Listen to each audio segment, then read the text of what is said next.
Hello guys, welcome back to my channel Career Academy. एक बार फिर से आप लोगों का कैरियर एकेडमी पे स्वागत है। गाइस, आज हम लोग क्लास 11 चैप्टर 2 बायोलॉजिकल क्लासिफिकेशन के बारे में पढ़ेंगे। चलिए स्टार्ट करते हैं। Since the dawn of civilisation there have been many attempts to classify living organism. सभ्यता के शुरुआत से ही जीवों को क्लासीफाई करने की अनेक प्रयास की जा चुके हैं। It was done instinctively, not using criteria that were scientific, but born out in need to use organism for our own use for food, shelter and clothing.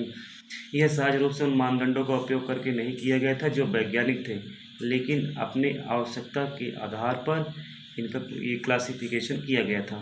जैसे फूड, शेल्टर एंड क्लॉथिंग के आधार पर किए गए, यानी अपनी अपनी सहजता के अनुसार ये क्लासिफिकेशन किए गए थे।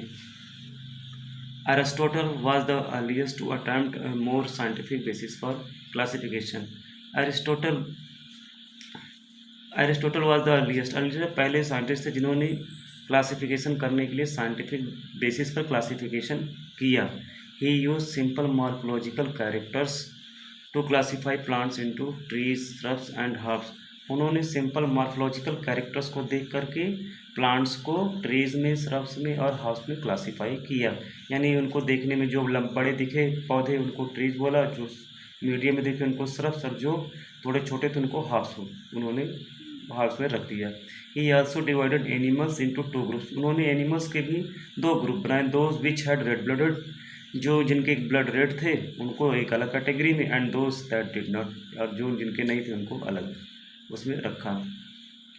इन Linnaeus time two kingdom system of classification with plant and animal. और लिनाइस के समय तक कायरोलस लिनियस ने टू किंगडम सिस्टम क्लासिफिकेशन, उन्होंने प्लांटे और एनिमेलिया में दो किंगडम, प्लांट और एनिमेलिया बनाए।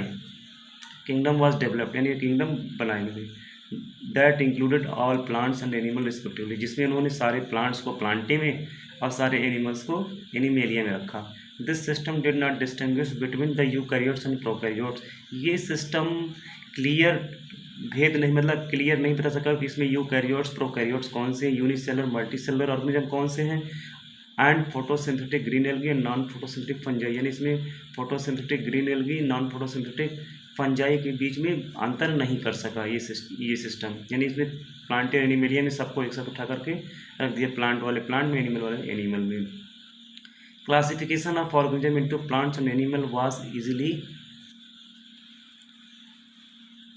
was easily done and was easy to understand, but a large number of organisms did not fall into either category. Hence the two kingdom classification used for a long time was found inadequate. अब जैसा कि हम लोग जानते हैं कि इन्होंने जो भी क्लासिफिकेशन किया वो बड़ा ही सरल क्लासिफिकेशन था। Plants and animal was easily done, मतलब बहुत आसानी से किया, and was easy to understand, ये समझना भी आसान था। But large number of organism, बहुत सारे जो ऑर्गेनिज्म वो इस कैटेगरी में नहीं आते थे। Hence the two kingdom classification used for a long time was found inadequate, यानी बहुत समय तक ये क्लासिफिकेशन, यानी टू किंगडम क्लासिफिकेशन यूज होता रहा, वो अपर्याप्त था। Beside gross morphological, a need was also felt for including other characters like cell structure, nature of wall, mode of nutrition, habitat, method of reproduction, evolutionary relationship।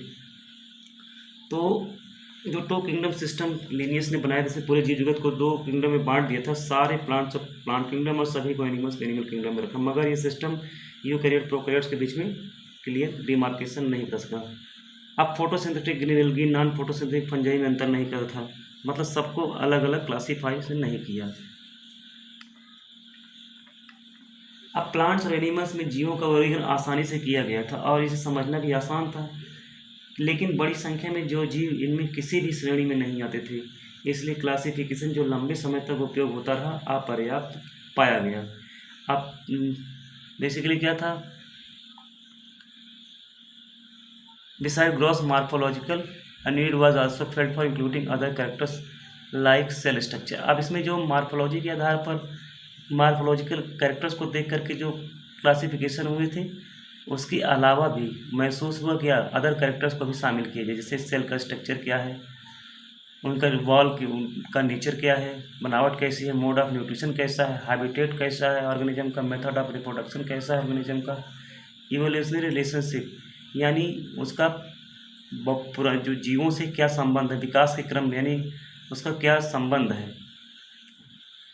Classification system for the living organism has undergone several changes over the time, though plant and animals kingdom had been a constant under all different systems।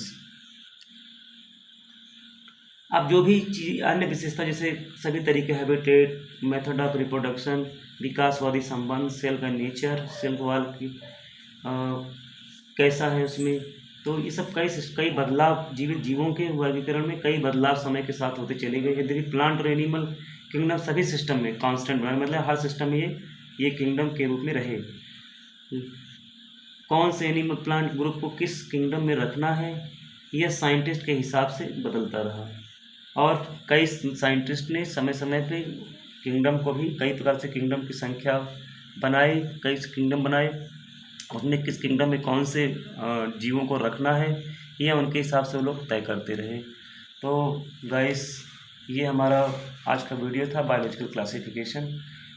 कैसा लगा आपको video? Like करें, share करें, subscribe करें।